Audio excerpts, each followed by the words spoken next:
Hello everyone, happy Thursday, I love you, and I'm sending you a very big virtual hug wherever you are on the earth plane in this now moment. All right, here's the message that I received for us today. So many of us are recognizing or experiencing this constant challenge of trying to figure out how to navigate the humans right now, right? Meaning, how do I go out into the world and watch other people have opinions and beliefs and behaviors that are nowhere near what mine are? How do I hold compassion and empathy for those that are speaking things, thinking things, doing things that I don't resonate with? How do I not belittle, berate, ridicule, yell at, get upset with other humans that I don't relate with? How do I do that with my own family, with my own friends, right? There is a massive divide that we are experiencing in the external, and we are learning how to find a unified field within this divide, i.e., how can I find some compassion or some empathy for those that don't hold the same truths as me, that don't hold the same experience as me, the same behaviors as me, right? How do I do this? How do I not necessarily turn my back, but allow them to be? And the caveat or the trick here is that it starts with ourselves. And we tend to ignore the way we treat ourselves. And so we're focusing on the external. We're focusing on trying to be nice to other people, to try to allow other people to have their truths, to have their behaviors, right? While we continue to have our truths and our behaviors. But here's the thing. How do you view yourself? What do you say to yourself about your behaviors? What do you say to yourself about your beliefs and your truths?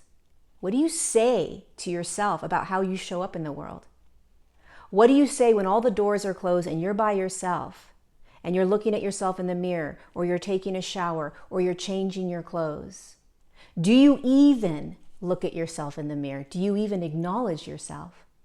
Because we cannot change the consciousness of the collective with more compassion and empathy if we cannot do that for ourselves, if we ignore the most important person in your life, which is you, first and foremost. We can't unify a divided collective if we can't unify all of the fragmented aspects of ourselves. And many of us, this is kind of bizarre to think about, but many of us have a hard time accepting all aspects of us. We beat ourselves up. We ridicule ourselves. We belittle ourselves. We name call ourselves. We put pressure on ourselves. We never do it the right way, or we could have done it better. We silence ourselves. We put pressure on ourselves to do it the way others are so we fit in. We tell ourselves that we should have done it a different way. You should look this way. You should speak this way. How much compassion and empathy do you have for yourself throughout your day? Because we're going to continue to come up against humans that we are designed to have compassion and empathy for, no matter how different their beliefs are, or their behaviors, or their thoughts. And if we can't do that here first, it's going to be very difficult to continue to do that in the external. The only way that we unify and move the collective into higher states of consciousness is for you to unify your own beingness first. And you can do this simultaneously, but the key here is to not forget about you. How many of us actually pay attention to us throughout the day? Those subtle thoughts that we think about ourselves, those subtle beliefs that pop in about ourselves that we just believe. How aware can you be of those? How much compassion and empathy can you have for you? And pay attention when you do give yourself empathy and compassion for just being you. So you can look out and you can see a human doing something that you don't necessarily agree with. And it's pretty easy maybe for you to have compassion and empathy for them. Maybe you find somebody else doing something and you're like, can't find compassion and empathy for them. If you're able to come home here and find compassion and empathy for every single piece of you, there is nobody externally that you won't be able to find compassion and empathy for. Because when we can embrace, embody, and unconditionally love every single tiny piece of us, all the trauma, all the pain, all the shadow, the inner child, the parent, the adolescent, the adult, the sister, the brother, the aunt, the uncle, the friend, the wife, the husband, all these aspects of you. If you can embrace, embody, and unconditionally accept every piece of you, there is nothing you won't be able to accept and embrace with compassion and empathy out there. And that is not to say that we do not continue to hold our truths and stand firm in our beliefs and hold extremely firm boundaries and continue to fight for our rights and etc., etc.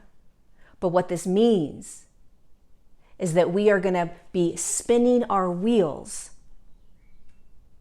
if we don't come back home and heal the versions of us that are split off, ignored, and that we are betraying. And the only way you know what aspects of you you are betraying and are incapable of holding compassion and empathy for is that you start paying attention to you. Look you in the mirror. Feel you when you're laying in bed. Notice what it feels like when you're eating the food. You're nourishing you. When you're moving your body, you're taking care of your body. And throughout every moment, what are you thinking about yourself? What are you saying about yourself? What are the beliefs that you're holding and telling yourself about you? Because it is time to release them. You are 1000% the most divine, perfect human on the earth plane. There is nothing wrong with you. You have just been experiencing and having a human journey. And there is nothing wrong with our human journey.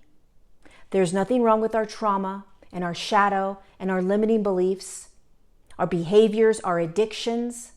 There's nothing wrong with any of it. That would be like saying there's something wrong with the fact that you decided to incarnate into a human body. How dare you? The more that you and I and all of us can embrace all of our human, all of it, and stop judging, attaching, and ridiculing, putting ourselves down, holding such high expectations for ourselves, holding compassion and love for ourselves, we'll be able to shift that entire human collective. It won't matter what human comes into your field. If you can love you unconditionally, I promise you, you're going to be able to navigate any human that comes into your field with compassion, empathy, understanding, neutrality. It's all about this. So pay attention. You're just being human. Pay attention to the attachments, the judgments, and all it takes is a choice to release it, a choice to embrace you, a choice to start loving those aspects of you that maybe you've been denying, and paying acute attention to everything you say about you. It starts here, and then we go out and we shift the entire human collective, which is what you and I are here to do. And you can do this simultaneously. I love you so much. Thank you so much for being here.